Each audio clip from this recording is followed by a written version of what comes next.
bago ako magsalita ng aking sasabihin. Para sa inyo ho, yung nakita nyong rally, para saan ho talaga yon?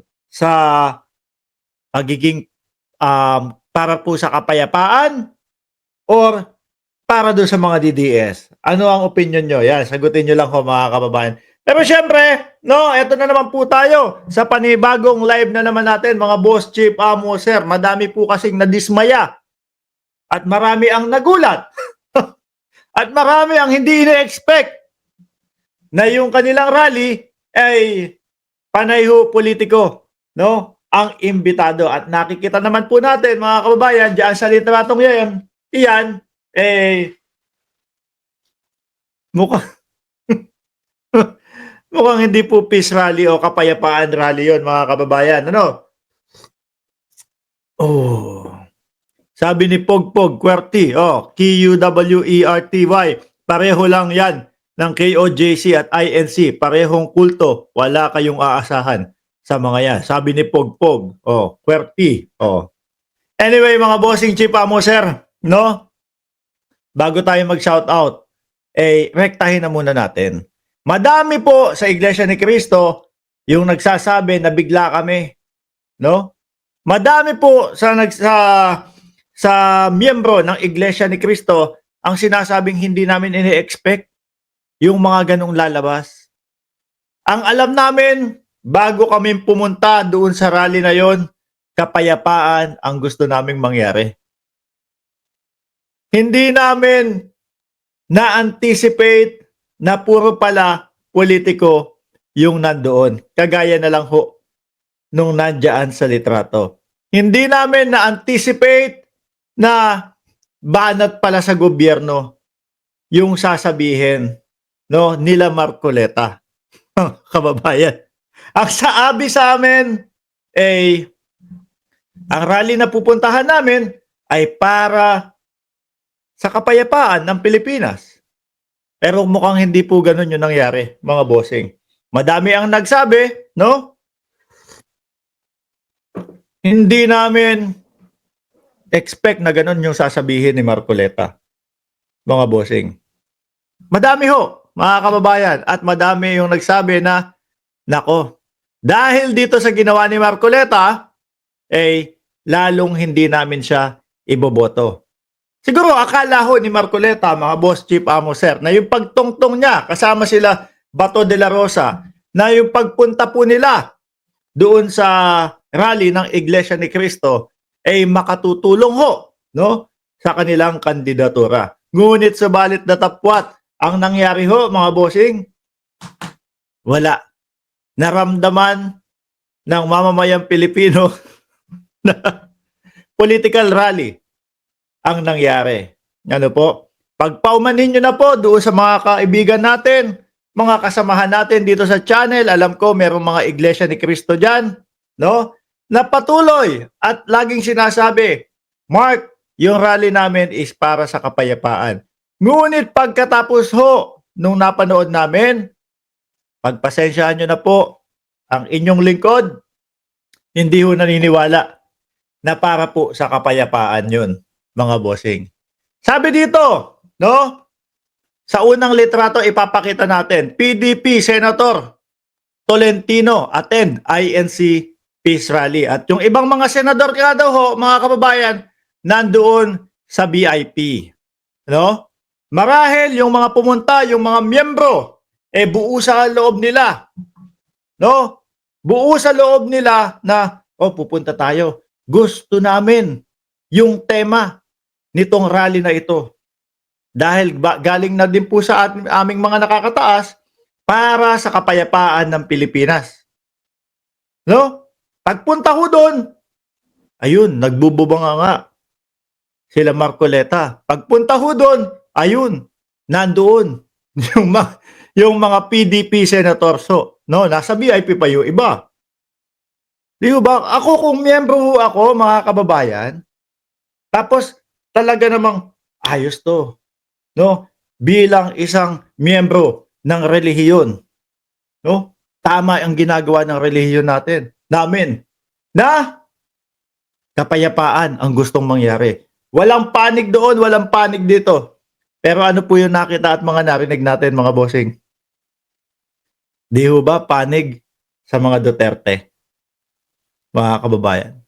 Bilang isa sa miyembro, no? Hindi ho ako miyembro ng Iglesia ni Cristo. Pero kung ganun po, yung ipinunta ko doon, mga bossing, madidismaya ako. At ganun na nga po ang nangyari. Ganun na nga po ang sinasabi. At umabot sa punto, mga kababayan, na may nagsasabi, kahit Iglesia ni Cristo ako, Iglesia ni Cristo, yang si Marcoleta, hindi ko iboboto yan. No? Marami po na miyembro ng Iglesia ni Cristo, mga kababayan. Yung gustong malaman yung katotohanan. Lalong-lalo na po, mga bossing, kapag ang pinag-uusapan ay pondo ng bayan.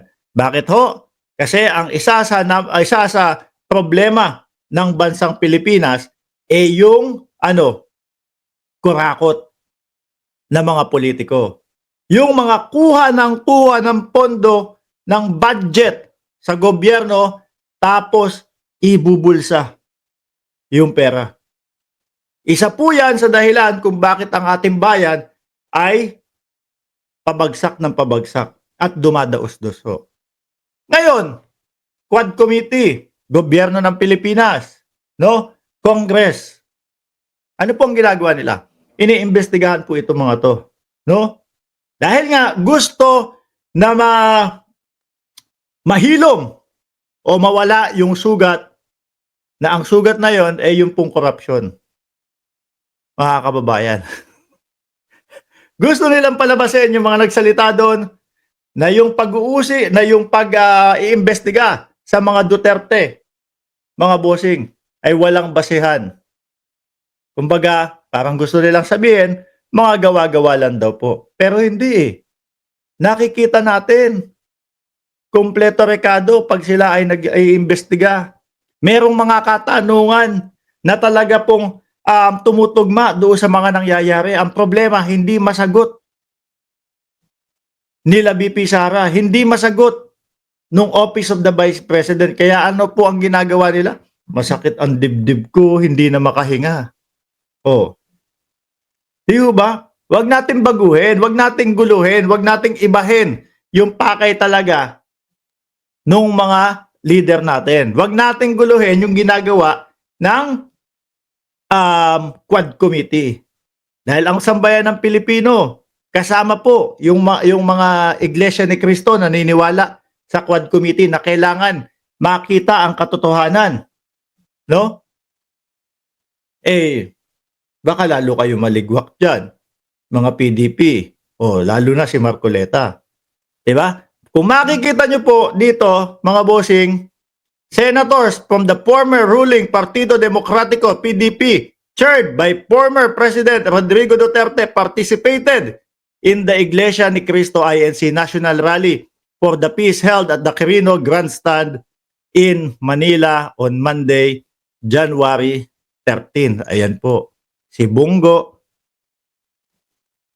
si Bato de la Rosa, si Belica, si Robin Padilla, si Tolentino. Mga kababayan, no? Yan po yung mga senador na ayaw ma-impeach ang ating Vice Presidente. Bakit ho? Ano ang dahilan nila? Kakampi nila. Yun lang, no?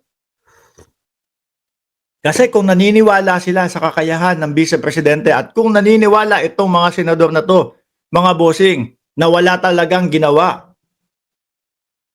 ang Office of the Vice President na irregularidad, pati Department of Education, hahayaan lang nilang sumagot yan sa Quad Committee. Hindi ho. Diba? Ayaw. Wala. Hindi pinapapunta, etc., etc. Kung anong pagtatanggol, mga kababayan. Kaya ngayon ngayon natin sabihin na walang politika ang nangyari doon, kapayapaan. Yung mga naririnig po natin, halos hindi naman po, parang wala nga ako narinig na masyadong pagkakaisa. Panay politika. Ano ho, sabi ni Lester Rand Vlog, Boss Mark, ibalik na lang ABS-CBN. para lalong magalit ang Team China. Pwede hong ano yan, pwede ho sigurong investigahan ulit, no? Tignan ulit. O yung ABS-CBN, no? Anyway, eto po kaya na nakikita natin para sa kapayapaan rally lang or talagang political rally. Dahil ako po mismo, kahit ilan ba yung subscriber natin? 393, mga boss Chief Amo sir, 393,000 subscribers. Kahit bumagsak po yan ng 200,000, sasabihin ko po, hindi po kapayapaan rally yung nakita ko.